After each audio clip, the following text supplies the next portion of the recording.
Hi there, I'm Natasha, and this is Making Monday. So it's the new series I've started of videos where I talk you through and show off a little bit of the crafty things that I'm working on. Because on Saturdays, I'm really focusing on my sewing. Mondays, I'm going to be showing probably sometimes sewing. Let's be honest, I do a lot of sewing. But I don't only sew. So I wanted to show you what am I making this week. So if you've been here for a while, you know, get myself comfy, that every other Friday night I teach or I lead Tot Shabbat services at my local synagogue. And it's the synagogue where my kids have grown up. It's the synagogue actually where my husband grew up and was like bar mitzvah, etc. And it's very near and dear to my heart. I love all the people there and wonderful community to join. And when they invited me to start leading Tot Shabbat services, I was over the moon. So happy that that was what they wanted me to do for them. It started out as music, and then they're like, "Hey, Natasha, don't you do crafty stuff?" I was like, "Well, yes, I do." And they said, "Could you lead us in a craft project once a month?" But of course I can. And I had been doing craft projects with children for years. I had way back when I used to work at like a summer camp, and I was a nanny for years. And so in addition to being a music teacher, I've always found ways to add craftiness with children to my life. And so I was over the moon happy when they said once a month craft projects. Well, this week is the third Friday of the month, and on the third Friday of the month, we do craft projects. And I try to work the craft project into whatever kind of stories are going on. So Torah stories specifically, or other celebrations, because not every celebration is part of the Torah. So 2 weeks ago, when we had Tot Shabbat, we were talking about Joseph and his trials and tribulations, and everyone knows Joseph as having that amazing Technicolor dream coat, his coat of many colors. So I thought we could still play with fabric scraps because, hello, I have fabric scraps.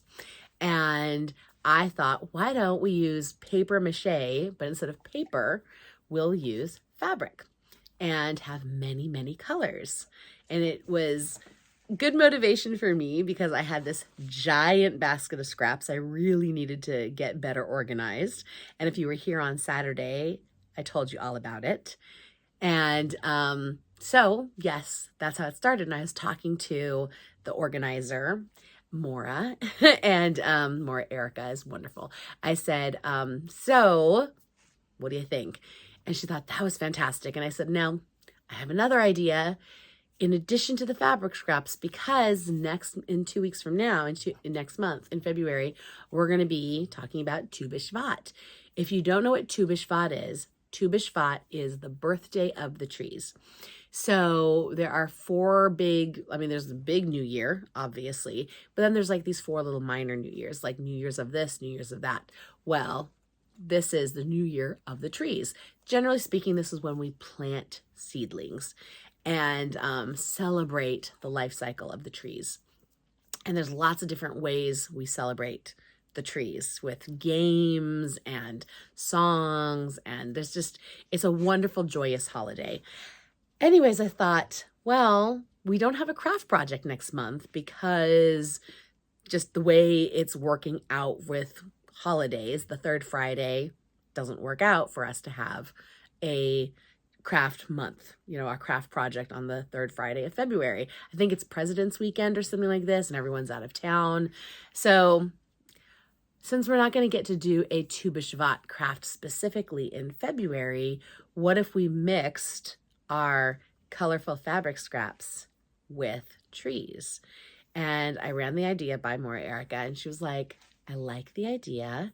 So why don't we do both? So we have something a little simpler for the little kids, because we do have families with like 1-year-olds, 2-year-olds, really little kids. And then we have families with like 5, 6, 7-year-olds who want a craft that's a little bit more challenging.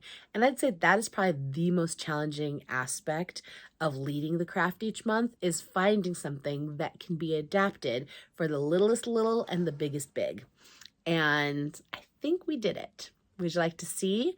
So some of this is still drying because, of course, I didn't get a chance. I just organized my my scraps over the weekend. Like, that's what I did Saturday and Sunday. Today is Monday. Whew, it was a lot. It was a lot. Thank goodness we were watching The Godfather, because that's like a 3-hour movie.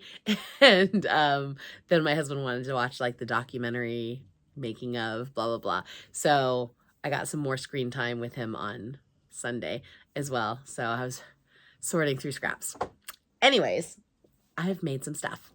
I'm going to show you what I think I'm going to challenge the big kids to do. And that is simply covering a stick with fabric.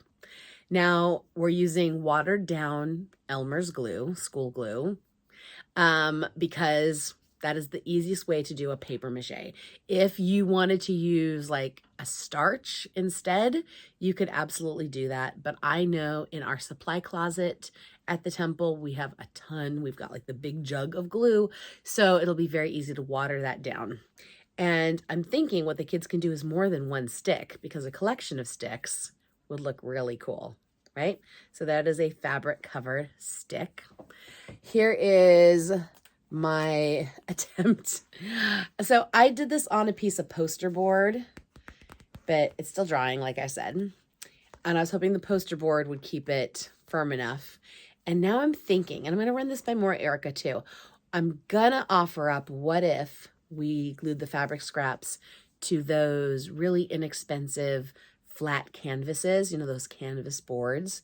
I know you can get them in packs for very inexpensive at Michael's. Sometimes you can even get them at the Dollar Tree. And we might even have some at the temple in our supply closet. So I'm going to run that idea by her. But I do have like poster board, and it does look very cute, but I'm thinking for the families to take it home at night, it's not going to dry up and be hard right away, where a canvas board, because it's a board, will stay firm. So, but isn't that pretty? Look at all those colors. Look at all that fabric. Oh, so much fun fabric I had. And then, because I was having too much fun and I found like the perfect stick in my driveway, I started. It's not done, but I'm having a lot of fun doing it. So let's see.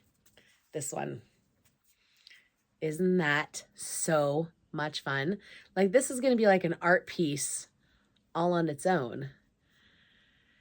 So it gets really tricky wrapping it around, especially like where the branches break off. And I'm probably going to take my time finishing this, and I might bring it to temple with me to show off, to be like, hey, you guys can do this at home. But I think the sticks I'm actually going to provide for the children are going to be more like this, just plain, not straight, but you know, basic sticks. So how fun is that? I really like it. Like, I really like it. This is so meditative, so relaxing, so calming. I know people do this with string too. I've seen that a lot, where people wrap string around sticks, branches. Oh, it's so fun. Anyways, I'm having a blast doing it, and I'm getting through scraps in a way that isn't sewing. Why not, right? Have fabric, will craft. So that's what I'm making this Monday for Making Monday. Thank you for joining me. I hope you can get out there and do something creative. If you've got scraps of fabric, they don't have to be very big. In this case, many of them are like this, which is like an inch by, what is that, 5 inches maybe? That's how a lot of these scraps are, but I also have, you know, some longer ones. And then this is like 1.5 inches in some places. And then I just cut them down. and wrap them around. I find the skinnier, like inch, to be easier to wrap than this like 1.5 inch and wider. So if you've got skinny strips, perfect use. They don't have to be long. Like this one, like I said, this is 5 inches long, and that's what all these are. These are all those little 5-inch long ones, just wrapped on top of each other. So they don't have to be super long. They don't have to be super big. And yeah, having a lot of fun. All right. I hope you have a lot of fun making something else, and I look forward to hearing from you and see what you come up with. And if you have any questions, please, please, please don't hesitate to ask. And if you like it, please give it a thumbs up, hit the like button. If you haven't subscribed already, please hit subscribe. Tell your friends. I'm trying to grow my channel, but just hitting that like and that subscribe tells YouTube that I'm putting out something useful, I guess. I would love to be of use to you. All right. Thank you again. Bye.